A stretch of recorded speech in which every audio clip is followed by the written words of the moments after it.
शाका को जिंदा गिरफ्तार करूंगा। शाका, आज तेरी ही आंखों के सामने तेरे इन साथियों को मारूंगा मैं। एसपी, शाका को कोई जिंदा नहीं पकड़ सकता। शाका या तो मार सकता है या मर सकता है।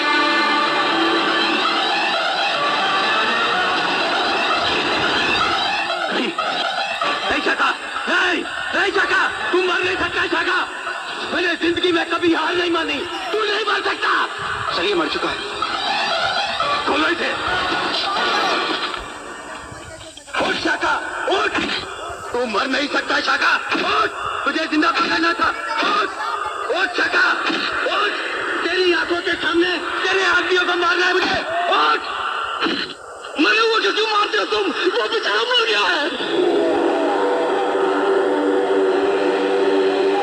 तुम्हारे सामने उसने कैप्सूल खाया। मार दो इन सबको। ठहरो।